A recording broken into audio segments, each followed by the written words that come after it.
Hello, everybody. Welcome back to another edition of To The Point podcast. Hope you guys are all doing well. Today, I'm joined by one of my great friends. He's newly back to the Maritimes after a little trip around the sun in Quebec.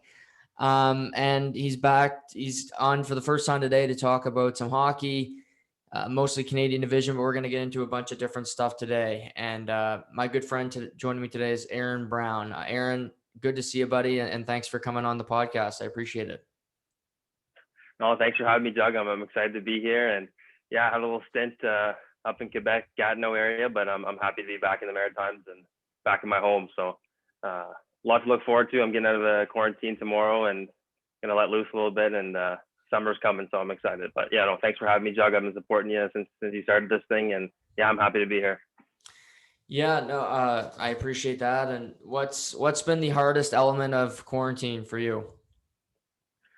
Uh, I'd say just not being able to leave your house. Like I was out of my parents. That's where I'm isolating. We have like the 2 or 3 acre property, so there's a little bit of room to move around. I've done some snowshoeing and stuff like that, but it's mostly just like not being able to go get your own groceries, not being able to do anything like outside of your quarantine zone. And funny thing is, this quarantine, I quarantined once during Christmas, but this quarantine we had people come and check up on us, like people from public safety. So it's almost a little intimidating, that they are watching, and then if you do get caught outside of your bubble, then you're dinged with $1,000 fine. So yeah, those have been some of the hardest things, and just locked in the house just sucks. Yeah, no, I hear you. Tally's going through it right now, so I'm glad it's not me, but you guys you're getting through it, and more power to you. Yep. So we're at there's about 30 games left for every team left in the NHL, other than Dallas and teams that have really struggled with COVID problems. But looking at the Canadian division, what team do you watch? What team grabs your attention this year? Well, I was really excited to watch the Sens this year, and just because I was kind of in the Ottawa area, I've been watching a little bit of them for the most part. But honestly, the team that's getting my most attention is Toronto, just because of the performance. They've been doing really well. Matthews has been hot, and I've been enjoying watching their games. It's gonna be different next year with no more North Division. No more watching Austin Matthews play McDavid 9 times in a single season, and no more guaranteed spot for a Canadian team in the conference final. But yeah, just the league in general as a whole, the North Division has been really exciting. Yeah. What's your take on the Canadian division? Are you a fan of it? Do you think it would work moving forward, or are you glad it's just a 1-year experiment? Well, I'd say I am a fan of it. It's really exciting. Like seeing those matchups. You're not waiting for a Saturday, a couple Saturday nights a year when you see Montreal and Toronto play. Now you're seeing them play eight, 9 times this season, which is exciting. But I will admit, watching Toronto and watching some of my favorite teams like the Sens play the same teams over and over is getting a bit old. I guess you could say the rivalries that people expected, haven't really materialized the way that we thought. And hopefully these matchups get a little bit more fiery when we come closer to the playoffs. But yeah, that's kind of my take. Yeah, I'm similar. I mean, I'm me, I'm kind of a contrarian by nature. But I was not a fan from jump. But Toronto, Winnipeg, the past couple nights have been fun. I think those games have been good. But what really got me down on it, I was trying to like it, but the Toronto Edmonton games a couple weeks ago, there's 3 in like a 5-day span. Mm-hmm. And both teams, I don't think, threw a check in the 3 combined games. And it doesn't have to be, hitting to the head or, dirty hits. It's just bring some fire to the game when you don't have it with no fans, and it can be draining. And I think you see a lot of that from Toronto and Edmonton with them being similarly built in the same division. It gets a little tiring for me. Mm-hmm. Yeah, like you're seeing the skill, but it's always nice, get back to the old time hockey a little bit, and like that's a major part of the sport. You got to be hitting, you got to be checking, and I can agree with that. It's definitely not as exciting to watch. Yeah. But you mentioned Toronto's got your attention. Obviously, Matthews leading the NHL in goals with 21. Marner's playing some pretty good hockey. They lead the division by 6 points. They played Winnipeg the past couple nights, like a couple close games going to overtime last night. Um, what is Toronto a team that you think could win a couple rounds with the roster they have now, or do they need to improve by the deadline to really make a push? Yeah, these past few games with the against the Jets have been pretty exciting. You know, a couple OT thrillers there, and the Matthews goal was sick. Um, Mm, but I don't know. Like the Maple Leafs have been good for a couple of years now. Like we know they got the power. You know, they have some acquisitions in the off season with Simmons and Jumbo?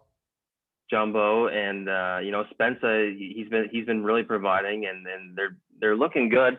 I just don't know if they got the depth and if they do have the heart to push and win a playoff round for once. Like I don't know how long has it been since they won the last playoff round. What is it?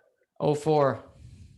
Oh, 04. Okay, so we're pushing 18 years or so, Yeah. or whatever Yeah. the math is. 16 years, 17 years, and I don't know. It's going to be interesting to watch. This whole Canadian division is something new, and to see them maybe kind of take over the Canadian division and move into playoffs. And when they start matching up with some American teams, it's going to be interesting to watch. And I don't know. What do you think, Jug? Do you think they, as a former Leafs fan, do you think they got what it takes? Or Yeah. Yeah, no, I like your point about I don't think you can trust a team until you see it. And I think in life, if a guy has a reputation of being a liar, why would you trust him until you see him, give his word and live up to it?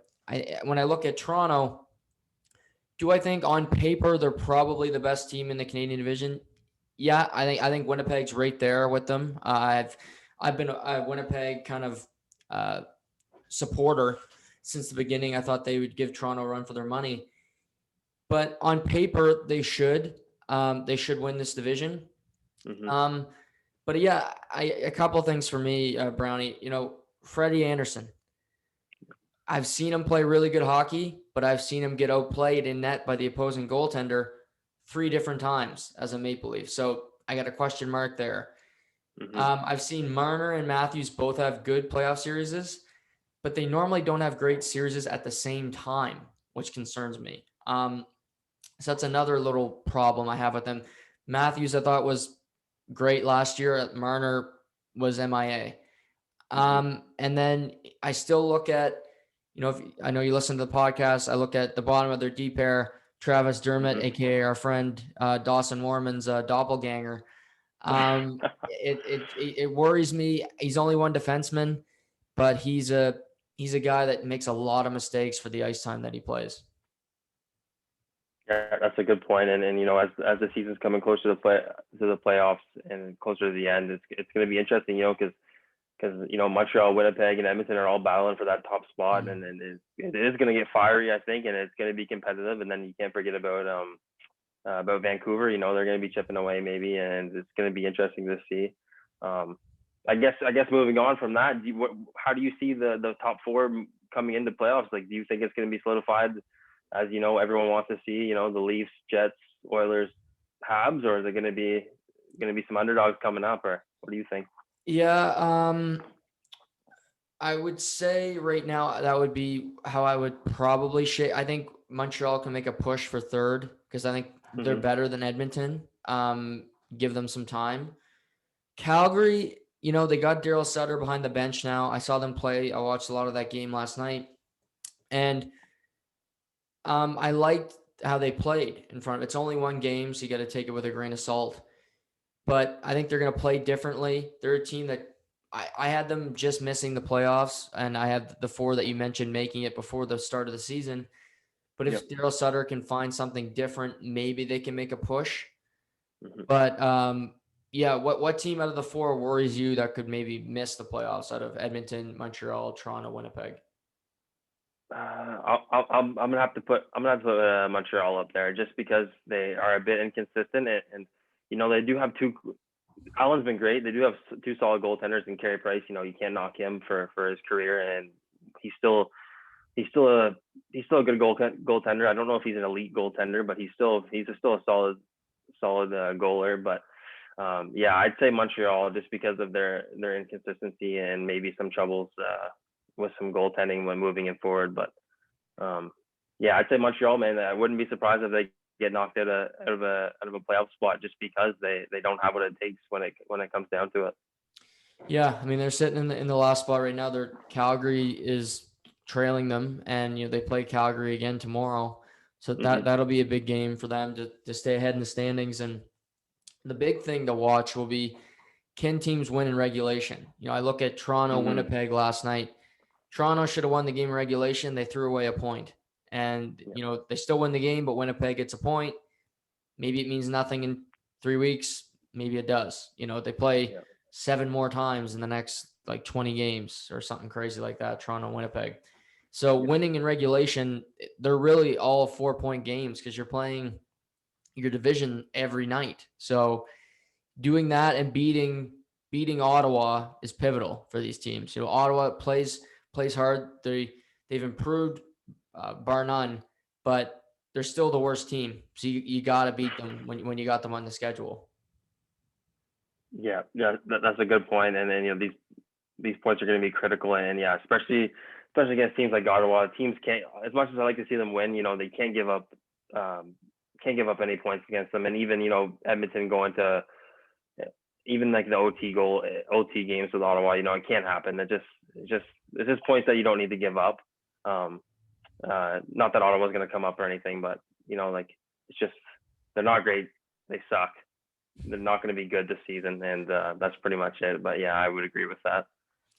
What are you? Maybe I could ask you: are you concerned with the lack of depth when it comes to Calgary, or do you think they maybe do have a team?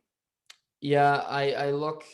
My big faults for Calgary are the bottom of their lineup, more the top of their lineup. I look at Gaudreau and Monahan, and too often they don't show up. And they're the best players. They've been their horses for years now. And I kind of correlate them to Philadelphia with Giroux and Voracek, where they've been the guys there for a decade. And, they've gotten close. Yeah, they've gotten far in the playoffs, but, getting to a third round is not winning a cup. And when you got these, you go all in, that's what you hope for. And I like, a lot of Calgary's pieces. I think Dylan Dubé is a really young player. I like him a lot. I think, a guy who gets kind of beat up a lot for his contract, Milan Lucic, I think, has had a really strong season. Majan Apani's a really good player. But I look at the top of their lineup being too inconsistent for me. And then I look at their defense core just not being good enough. Chris Tanev, I love, but you got like Giordano, he's older now. They got Rasmus Anderson trying to play number 1 minutes. He's not there yet, physically, mentally, the whole shooting match. And then some other defensemen that are just kind of fillers. So they're flawed, but like you said, Montreal and Edmonton, I think, are flawed too. So I wouldn't count them out, but I worry those two aspects of their team I really don't like. Yeah, and I guess the other team we talked about, and I'm a fan, is the Sens. Like, what are your thoughts on them this season, and do they have a future within the next 5 years, I guess, or even 3 years? Like, how do you see them unfolding? You optimistic or? I'm certainly optimistic. I think they got a couple building blocks in place. They got Shabbat, so they got a pretty. I think he's getting close to being a number 1 defenseman. They're hard to come by, and they got him locked up long term. So check mark. Brady Tkachuk is. I don't think he's a number 1 center, but I love him. You're not going to find many Brady Tkachuks anymore because the league just suspends them all or tries to get rid of them. So, but he's a great player. I think he's going to be their next captain. And I love him. So that's a check. But Drake Batherson, a former Cape Breton Screaming Eagle, he's damn good hockey player. And they've let him groom in the AHL. They've given him time to prepare, and now he's ready to be an NHL, a full-time NHLer. So he's a guy that I think has a ton of potential and a really good player. Josh Norris looks like a pretty good player. Their D-core could use some work. Mike Riley, Nikita Zaitsev, Artem Zub. That's a weakness. And then Matt Murray, I worry about. gave him that big deal. And he hasn't been great this year. I'm just going to be nice. I could say worse things, but I won't. So I think they got some building blocks, but they also have some holes. What about you? That's the team you've been watching the most. So what do you make of their game as a whole? I mean, when they first won that first game against the Leafs, I was like, okay, here we go. I'm on the bandwagon. Like, the Sens got it. Maybe there's something to be watching here for the season. And then as the season unfolded, they've been hot and cold. You don't really know what to expect from them. Sometimes they're coming out strong and they're battling. They're playing with teams. For example, the game with Edmonton just this past week. They were playing. Or no, it was like, who did they play on Sunday night? Was it Edmonton? Calgary. Yeah, they came out and they were playing good, and then things just kind of unfold, and then I don't know what to think of them. They like I said, they're hot and cold, and some games they stay in it, and other times they look like a Pee Wee rec team, and it's sad. But I was looking at their lineups, and I've been looking at it over the season, and I think I'd peg the Paul Norris and Dadenoff line as one of their top lines and their best performing lines, to say the least. Some optimistic points are top five. Their top 5 point leaders are all under the age of 25, so that's exciting, and I think they do have some good draft picks in the barrel ready to go in these next few seasons. You mentioned Murray. Yeah, I would agree. He's not been great, but Decord, he's the best goalie they've had all season, and he's something maybe to look forward to in the future, that he'll be promising. And Eric Branson has been developing great, and he looks like he'll be good in the future too. So those are some good things that I've noticed, and hopefully we're going to see something out of them in the future. Yeah, I like Brandstrom a lot too. I don't know if he'll be maybe like a 2-3, but you got Chabot, like I said, so he could play on the second line D pair, be a power play guy. I think he's a really creative kid. And he kind of fits the mold of you don't got to be a huge defenseman anymore. I think he can move around really well. He's a good skater. I think he's a smart hockey player. So he's definitely a guy that I like. And I forgot to mention him, but Tim Stützle is incredibly so fun to watch, this kid. Kaprizov, I think, gets a lot of love in Minnesota, and he's a hell of a player to watch too as a rookie. But Kaprizov's 23. Stützle is barely 19, just turned 19 years old, and the kid can flat out fly. His shot's already there. He's going to make his rookie mistakes. He has this year, and he's been put on the bench at times, but his creativity already, and being fearless in an NHL full of grown men, I love him. I mean, seeing him play for Germany at the World Juniors, the way he dominated that tournament, then to come to Ottawa, quarantine, and just take off. He's been a lot of fun to watch this year.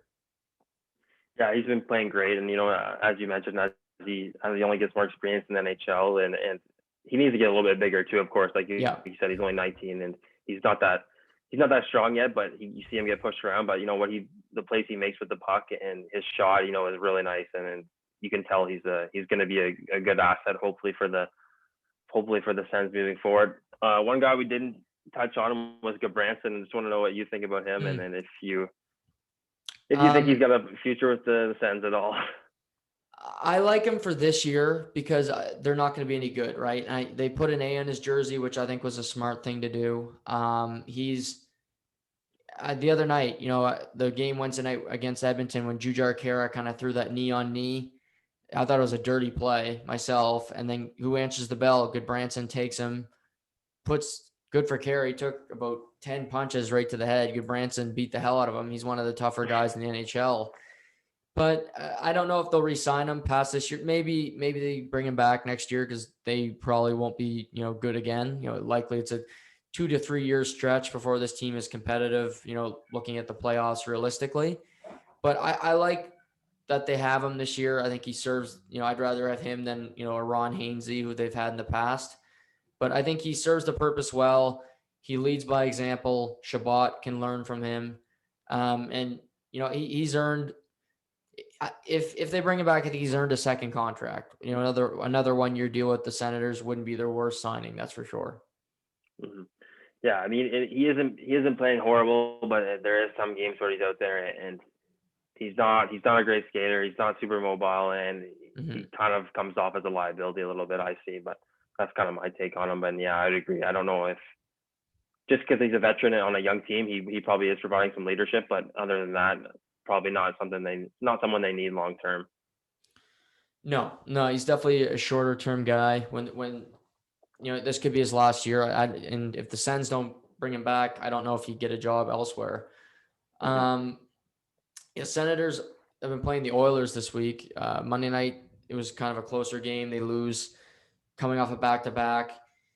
Wednesday, however, 7-1 loss, 4-0 after the first period. Ugly game. You see Draisaitl go off for 5 points. McDavid has 3. It looked like a beer league game for a while there.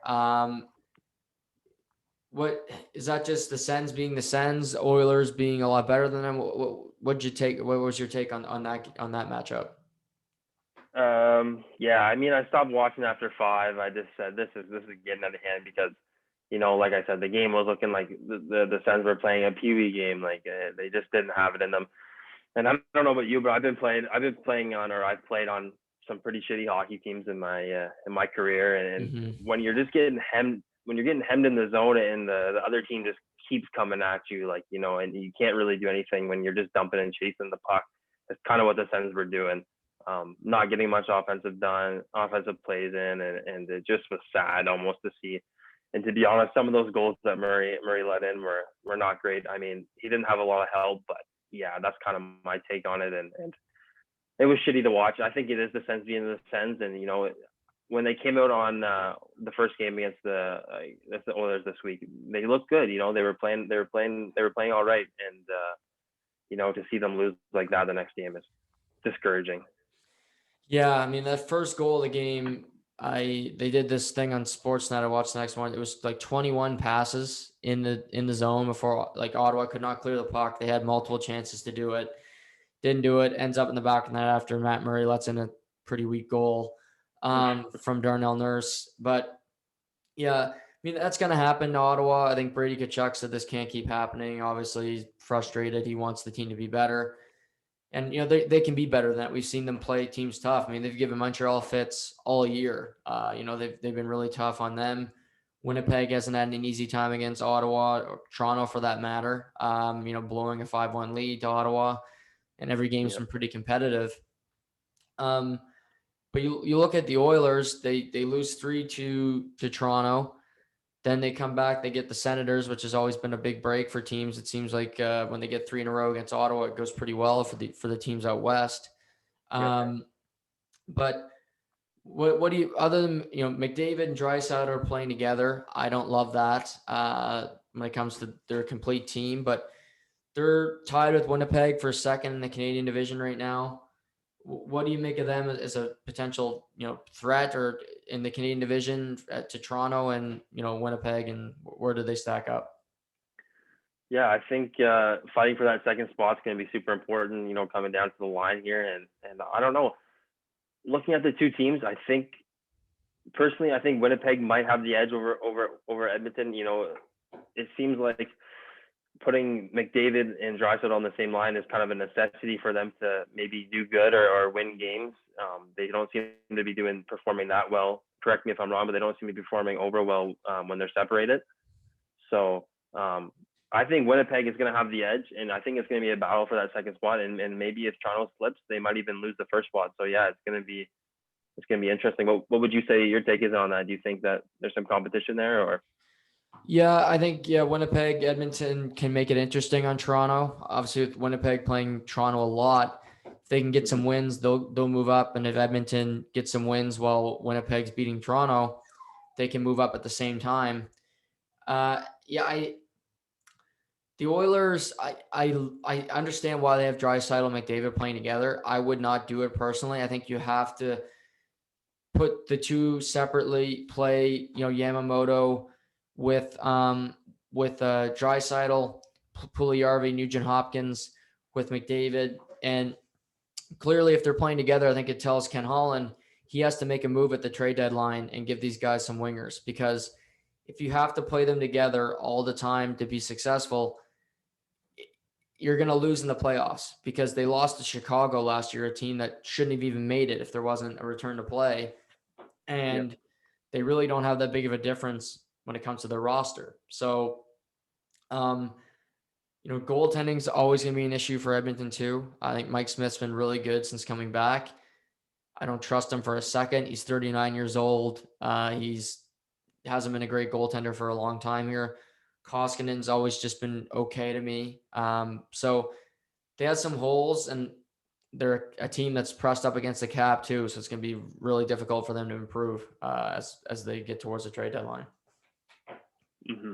Yeah, and another point there too that I forgot to make was, and you mentioned goaltending, was Hellebuck for the Jets. He's been almost putting on a clinic for them against the Leafs this weekend. It's been really exciting to watch, and that's really promising, I think, for them, and maybe even a Vezina. I'm not sure, but he's been good. Oh yeah, Price has had a tough season. I look at Hellebuck, Vasilevsky. I think they're the two best goalies in the NHL right currently. Hellebuck really stole a game from Toronto Tuesday. He brings it.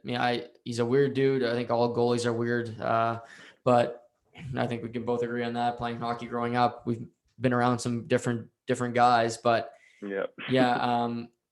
Winnipeg definitely in net, and I think Winnipeg depth of their team up front. Their top 9 forwards are pretty strong. If you look at when you look at their third line with Kopp, Lowry, Mason Appleton, then you got likes of Connor, Nick Ehlers, Dubois, Scheifele, Wheeler. I mean, they got a strong top 9. Edmonton, it's a bit weaker because especially when you got McDavid, Draisaitl together, it weakens a line dramatically. Mm-hmm. Yeah, that's true. And one team I guess we haven't touched on is the Canucks. And I haven't watched a lot of them this year, but what's been your take on the Canucks? I guess just to wrap up the Canadian division. Yeah, the Canucks.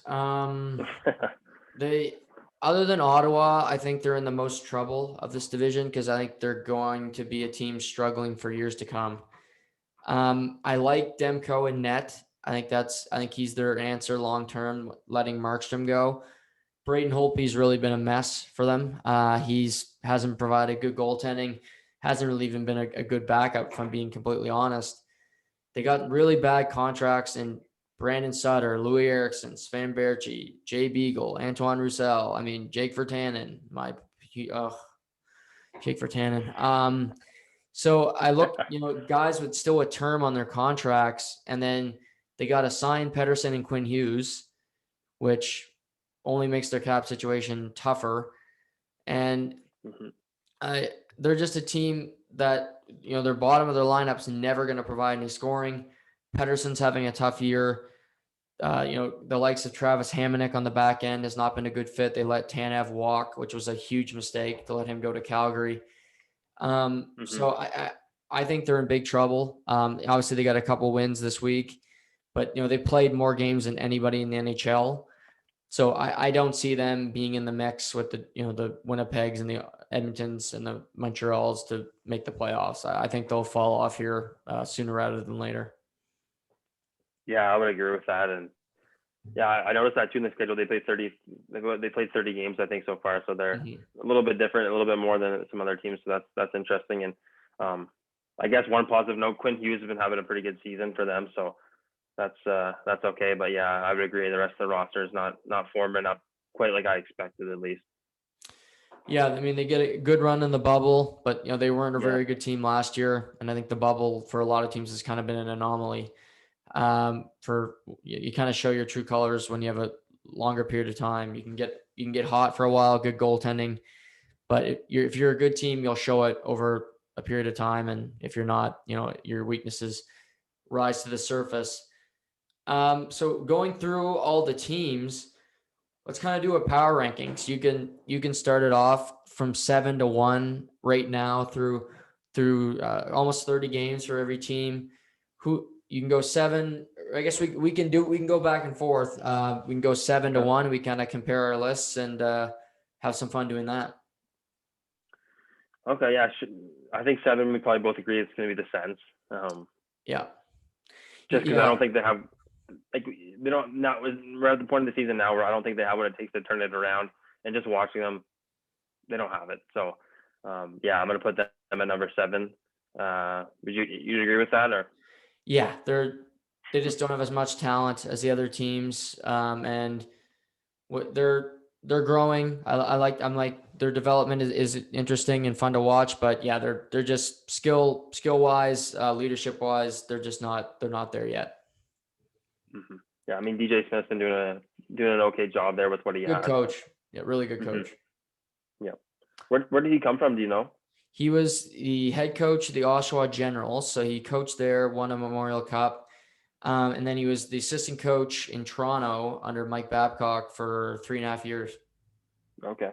So So he's got a pretty good resume. yeah, like he coached Connor Brown, who's now on, Toronto, Zaitsev. So he brought some of his old guys with him to the nation's capital. Okay. Well, that's good news then. Number 6, we were talking about earlier, and it's hard to say either Calgary or Vancouver, but I'm gonna have to say Vancouver on this one. Yeah, it's definitely Vancouver for me.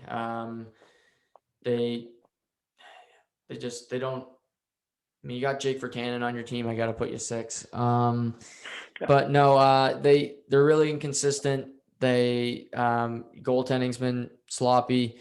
Defensive cores in flux. A lot of guys that performed really well last year, like JT Miller, who they acquired from New York. People were yelling bloody murder because it looked like a terrible trade. He turned out to have a great season. He's kind of reverted back to his old norm this year, and his body language hasn't been good either. So yeah, Vancouver, I'm with you, is 6 for me. Okay, yeah, some telltale signs of a struggling team maybe. I think number 5, looking at the standings and just thinking about it as a whole, I think Calgary, just because of their lack of depth. And but there's some things to look forward to with Daryl Sutter, and maybe he's going to be maybe he'll change the norm in Calgary, and maybe he'll spice it up a little bit. But for now, I'm going to have to pin them at number 5. Yeah, I also have them at number 5. I agree with you that it's subject to change. Daryl Sutter, I like the way they played last night. Again, they play Montreal again Saturday, so we'll have to see a bigger sample size with Daryl Sutter. But to this point, with Jeff Ward as head coach, the team has not been consistent. They haven't played really good hockey. Markstrom's been injured, but when he has been in there, he hasn't played fantastic. Their D-core has been really overworked, and they got to hope that Gaudreau and Monahan can kind of find a spark with a new head coach, or, Brad Treliving could be looking for new employment after this season. So coming into number 4, the playoff teams. Number 4, yeah. Here's where things are gonna heating up. I think. For 4, I'm gonna have to put the Habs. I think 3, 2, and 5 in their last 10. So it's nothing to be proud of. They're definitely struggling. Yeah, that's where I'd set them at. And I think as the season progresses, they're still going to be a playoff contender. But and the Edmondson and Petry pairing, they've been really good this season for them. And I think Edmondson's got one of the best plus minuses in the league, so that's something positive. But yeah, that's kind of how I see it. Yeah, I'll go with Edmonton just to be different. And yeah, Montreal does not have an elite score. That worries me with Kotkaniemi, with Suzuki up the middle. They got a young center ice position. Deneau finally scored the other night, so that was nice to see. It's been 1 goal in his last 57 games. But losing Sherratt the other night, for Montreal worried me. But I have them 3 above Edmonton because I like Montreal's D-core better. I like their goaltending situation better. And other than McDavid and Draisaitl, there's no real forward that scares me from Edmonton. Puljujärvi's looked like a good player coming over from Finland this year. He looks like what they drafted. Good power forward. Nugent Hopkins can still give you a spark, but Chasons, the Shores, the Jujhar Karas, I just think Montreal's depth with the likes of, Byron, Evans at the bottom of their lineup, Corey Perry. I like the bulk of their lineup a little bit more than I like Edmonton's. Yeah, that's a good point, and I can agree with that. And you know, we might see that as the season progresses, as we get closer to playoffs. I think that maybe Edmonton will fall, and maybe, can McDavid and Draisaitl keep it up? Can they hold the fucking team on their back pretty much? Are they going to be able to do it? It's gonna be exciting these next few weeks, I think. Yeah, no, those two teams will definitely be close, and when they play each other, it'll be pivotal for teams to win in regulation and see what happens. But they're close. I think what the top two for me separate themselves better than when Winnipeg and Toronto, I think, have separated themselves currently above Edmonton and in Montreal, even though Edmonton and Winnipeg are even in points. Mm-hmm. Yeah, that's a good point. Yeah, so number 3, I'm gonna have to say Montreal. Winnipeg on this. Oh, you got Winnipeg. Yeah, we got Winnipeg at number 3. So that's what I'm gonna say. Just because, I'm gonna say I think Edmonton's gonna. I think I'll just go to my second one. I think Edmonton, because of McDavid, because of McDavid and Draisaitl, they're gonna pull through and they're gonna finish number 2. That's just my guess. We'll see what happens. Mm-hmm. But maybe just for a little bit of a different take on it, I'm gonna take Winnipeg 3 and Edmonton 2. Yeah. We'll both have Toronto at 1. I think definitely you're more bullish on Toronto at 1 than me, which is good. It's good. Somebody in this podcast should, it's good for viewership that somebody is, because otherwise I hear about it. But yeah, I got Winnipeg too. But I think I said this morning. I think Toronto and Winnipeg are really similar in the way they're built. I think Winnipeg's got more playoff performers, like playoff build team with the likes of Pierre-Luc Dubois, Adam Lowry. I think Scheifele's a playoff guy when it comes to playing that style of play that it takes to win. Being able to play heavy hockey. That's what wins in the playoffs, and I think Winnipeg has the roster for that. But when it comes to elite talent, Toronto, Winnipeg both have it, so that's checks on both. I think we both agree that we like Hellebuck more than we like Frederik Andersen, but Frederik Andersen's not a bad goaltender by any means. So Toronto has a stable starter there, and they're similar because of decors on both teams are good, not great. I think they both need to look at free agency and try to improve their defensive core by the deadline. Maybe look at David Savard in Columbus. He's an interesting piece, being a UFA. So that might be a bidding war for him. Maybe Nick Foligno to Toronto. I read that rumor this week. So, but I think both teams are quite similar in how they're built and how they play. Yeah, and then just another thing on that would be the depth for both teams, like you mentioned, and I think that'll be key in the playoffs. I think if we could see the Leafs Jets in a semifinal, it would be really exciting, and that might be one of the best matchups we get.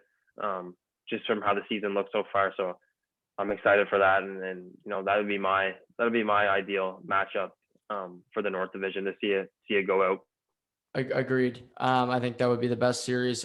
The one I do not want more than anything is Toronto Edmonton. I do not want that. That'll probably get record ratings for Sportsnet. I don't care. I care about my personal viewing experience. And if I have to watch a game with no sound, and because I don't listen with the sound on, and with no hits, it's going to be painful, Brownie. I'm going to be watching the Central, a lot of the West Division.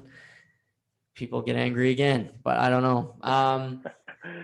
But what about a Toronto-Montreal matchup? Would that excite you? I know you're not a Toronto fan, but like that wasn't the team you grew up loving, was it? No.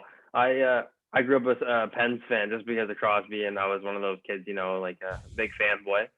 But I'm a Toronto supporter, if you know what I mean. Right. I know they're Canada's team. I know everyone loves them. So a lot of my buddies, are Leafs fans. So I support them, and when they're playing, I'm cheering for them. I'm hoping they do good. But a Toronto Montreal, I think it would be exciting. It would definitely be a good game to watch. It would be a good playoff matchup. But like you said, and like I said, these rivalries aren't materializing the way that everyone expected. They're not really what they are. They're not fiery yet. So unless we get that, really, really intense, heated Montreal Toronto rivalry going for the playoffs, like I'm not really for it. Yeah, hopefully we can get some like a late hit or something, maybe in one of the matchups at the end of the year, bring some hatred. But that's the thing about Toronto. They don't have a lot of guys that bring that, Montreal's got more of a team that has to play that way because they don't have a lot of skill. They got, my guy, Josh Anderson, who I love, who's one of the unicorns. But yeah, I think for fans of both teams, that would be a series that might give a lot of, our friends, and I'm thinking of people here in my hometown of Rexton, a heart attack because Toronto losing to Montreal losing to Toronto. Some people are not going to be able to go to work for a couple of weeks. It's going to be that personal, and they haven't played in a very long time. So that would be interesting. But I think some people would sign up for that matchup for sure. But yeah, I agree with you. The product might not be the greatest playoff matchup. Yeah, for entertainment value, I think that the entire East Coast of Canada, and maybe Canada as a whole, would be going crazy for that. Yeah. So we've gone through the power rankings of each division. And I told Brownie for the podcast, let's do our top 3 defensemen in the Canadian division so far this season. I have no idea who's on his list. He doesn't know who's on mine. We'll go back and forth from 3 to 1. So this, just for everybody to say it again, top 3 defensemen on their play this year. So this is not about, who they were 10 years ago. This is about their play this season, just so to keep that clear to all our listeners. So take it away, Brown. Who's number 3 for you this year? Yeah, that's good to know. I think, personally, the North Division defensive play hasn't been great so far, and I know we've talked about this before, but number 3, I'm going with Tyson Barrie for my third pick for the Oilers. I think he's done a complete 180, maybe not a complete 180, but definitely he's made a change since his last season with the Leafs. He's helping them battle for a top position in the North, and he's leading defenseman in shots on goal. So, he's getting the puck to the net. He's being offensive, and he's been playing well as of late. So I'm taking Barrie for number 3. No, I like that pick. I didn't have him on, but he's definitely a guy who's impressed me. Being on the power play didn't really work for him here in Toronto for whatever reason. He had a great career prior to Toronto. He seems to be liking his life at Edmonton. Took a 1-year deal, took a flyer to go there. But great power play player. Even his 5-on-5 plays really improved. And Edmonton's winning games for a reason. I think he's a big part of it. So I like the Barrie pick. Mm-hmm. For me, I went with Neil Piank of the Winnipeg Jets. This guy, he's not a household name. He was traded. He was involved in the Jacob Trouba trade from the Rangers to the Jets.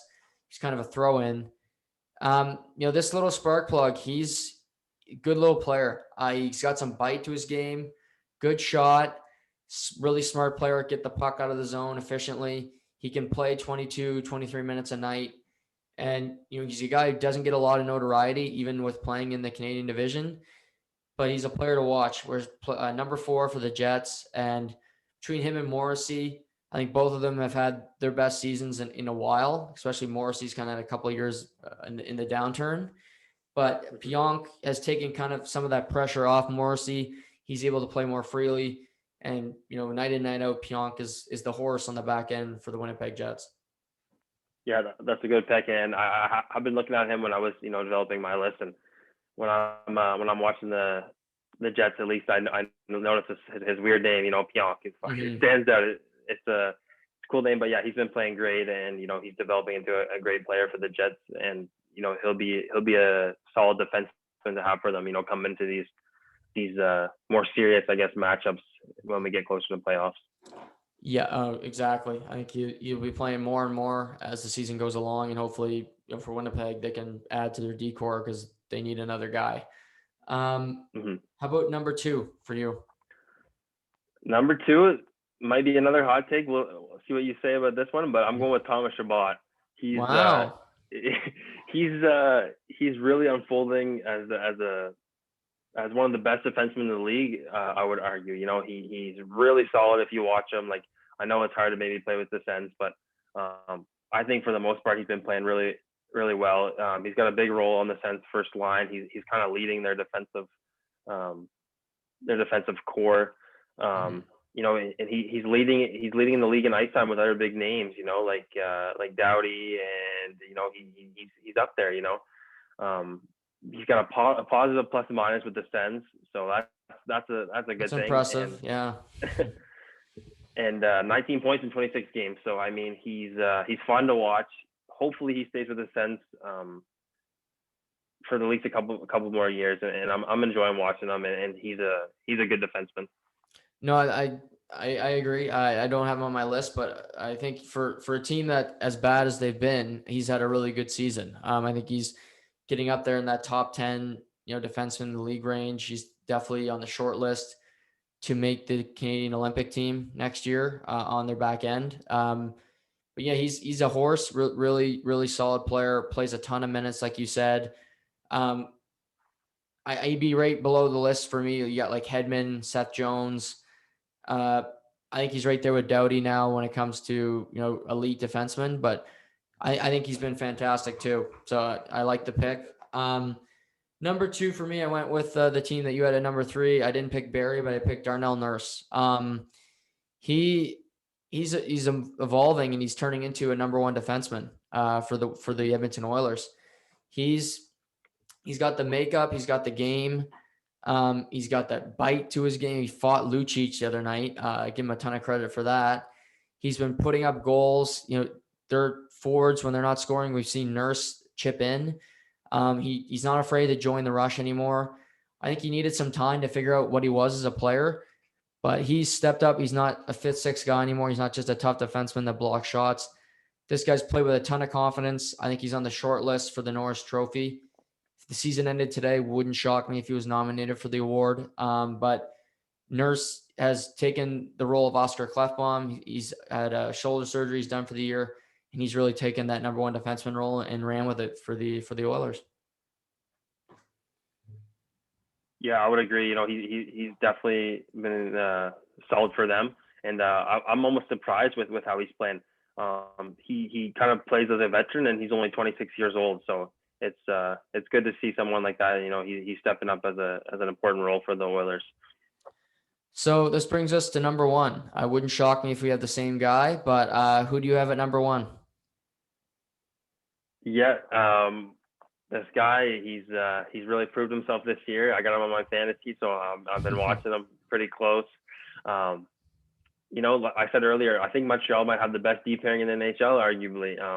Definitely in the North, at least, with Petry and Edmondson. I think they got the best plus minus in the league right now, so they're definitely hot. But yeah, that being said, number one on my top list is going to Jeff Petry. Yeah, almost a point per game player. He's shooting the puck a lot, helping Price and Allen in the D zone, helping them. And he's playing against tough offenses day in and day out. So, that's something to be proud of. Yeah, I also have Jeff Petry. He got his 10th goal of the season last night. He's really replaced Shea Weber for me as the Montreal Canadiens' best defenseman. He plays in big situations. You mentioned he plays with Joel Edmondson. They're both top four and plus minus. He's on the power play. He plays in big roles for the team. They don't have a lot of forwards that provide a lot of offense. Petry's done that this year. He stepped up when they need him. And yeah, I think another guy, if he continues to have the season he's having, and Montreal can turn it around, jump up the standings, who knows? He could be a Norris Trophy favorite. I think Victor Hedman probably wins the award right now, but there haven't been a lot of defensemen to really break out. Seth Jones in Columbus has had a tough season. So it's kind of wide open for somebody to take that award, and it could very well be Jeff Petry. Yeah, I think so too. And like you said about Weber, he is kind of outrunning Weber as the best defenseman for Montreal, at least for this season. And I feel like in the past, Montreal maybe has relied on Weber, to put up some points. And I don't know if he really has that jazz in his game to be.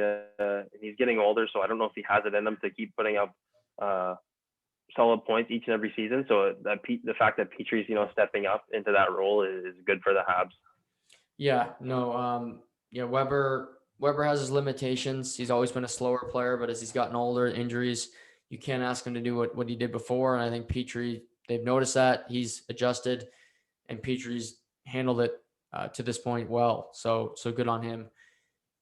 That really ran us through the Canadian division. We gave a real thorough update on it and where we see it and what's transpired so far. I know you mentioned before we went live, you wanted to fire off some questions to me about trades or potential movement. So I'll let you do that as we wrap down the podcast here.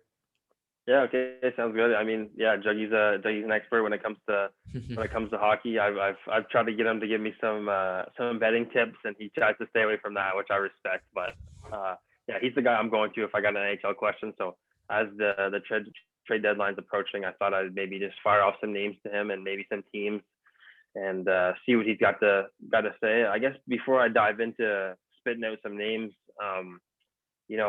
Canadian teams are at a disadvantage when it comes to trading. Mm-hmm. In the NHL this season, we've watched players like Dubois, Digza, and get traded to Canadian teams and then disappear for 2 weeks. Yeah. Can you see the NHL doing something about this?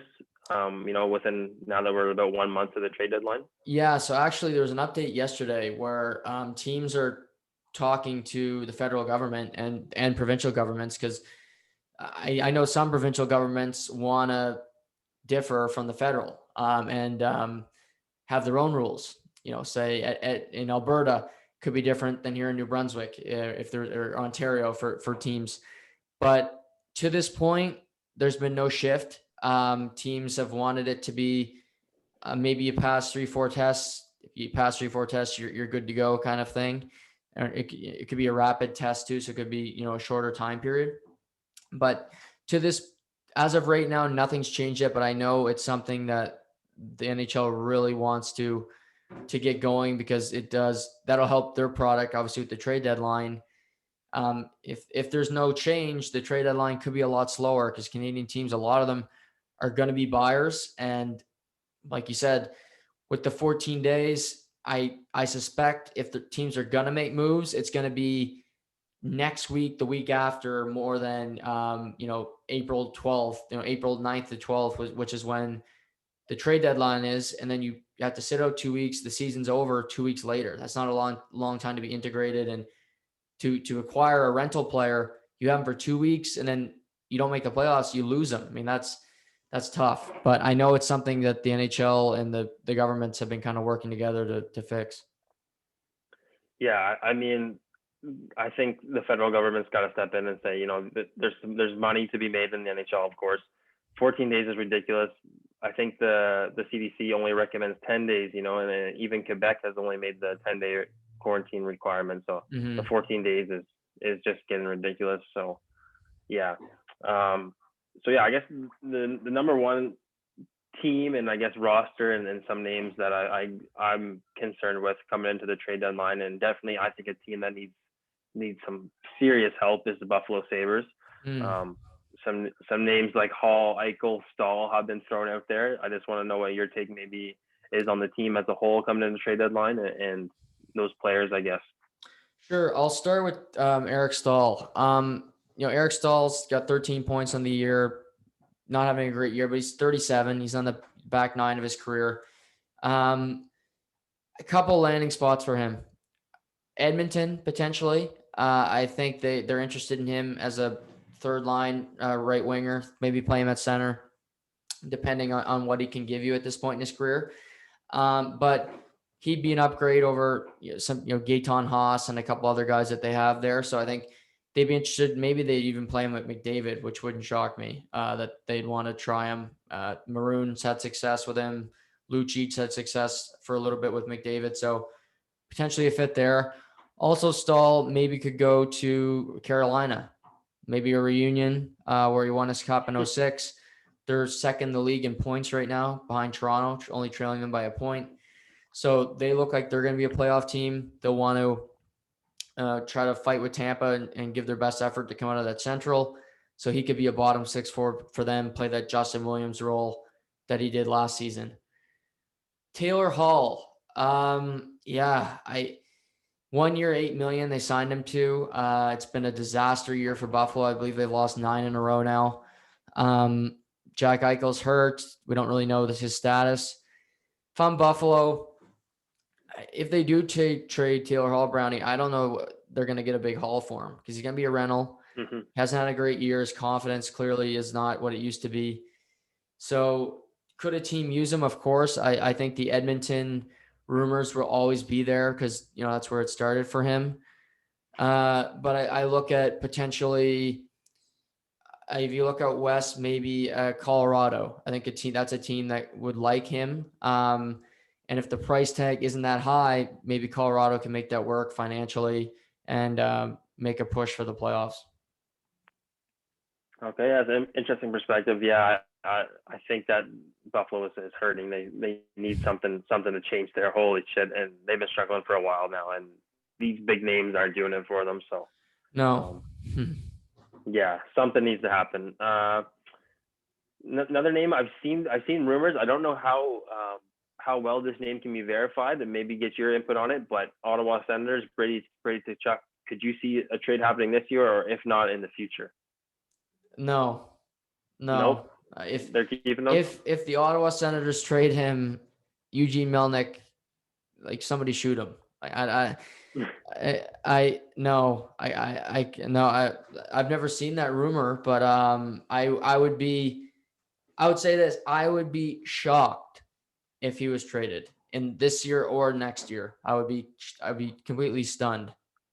That's what I thought too. And yeah, I wanted to see if you had read anything on that or if you saw that article. Or I'd have to dig it up again. But yeah, I can't see that happening really either. But had to get your take on that. No, I hope for Ottawa's sake they don't read that article or they're not thinking that because he's integral to their success moving forward. So I hope it's not true.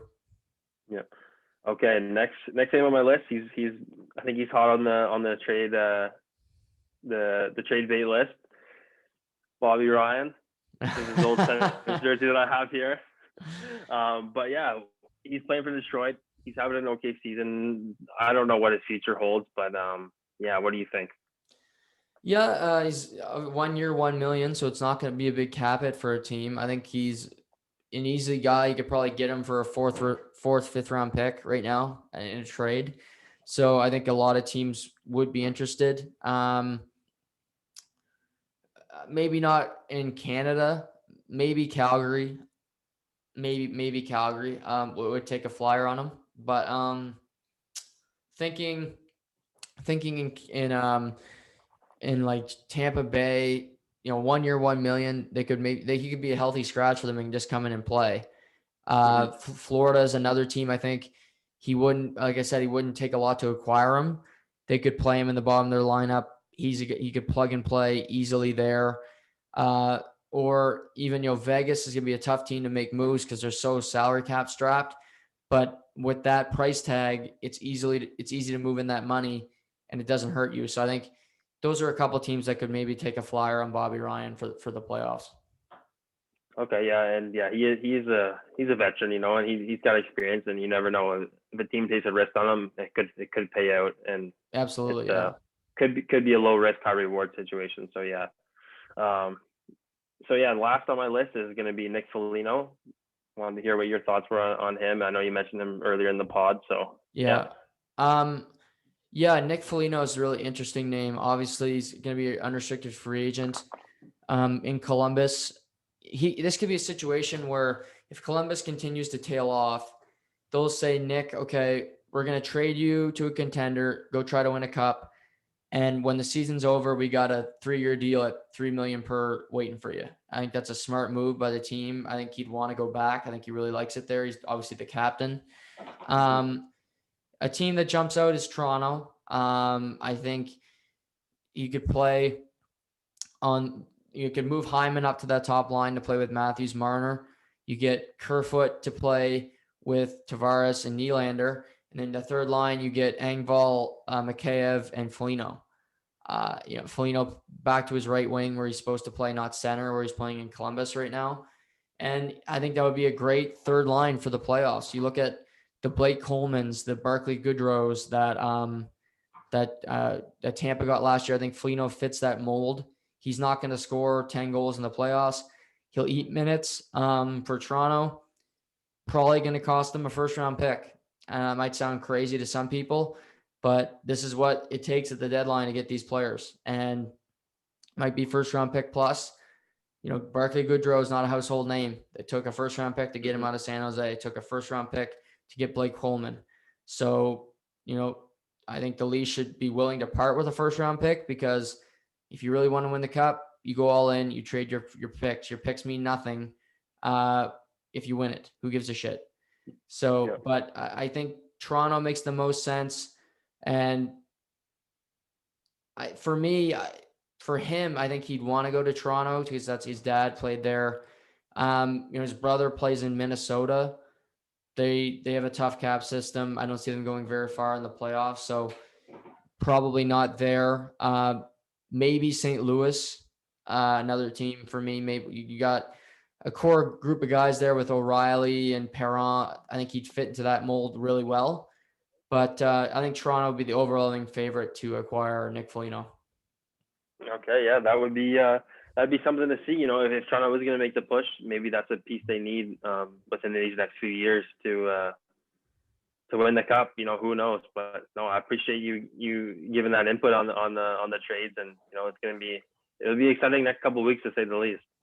No, I love the questions. I love the trade deadlines, and free agencies are some of my favorite times of the year. I love watching the games, but seeing these players move and constructing different teams and how they're going to look in the playoffs is so much fun for me to dissect and look into. So I love doing it as well. So, but Brownie, I know you're out tomorrow. You're a free man.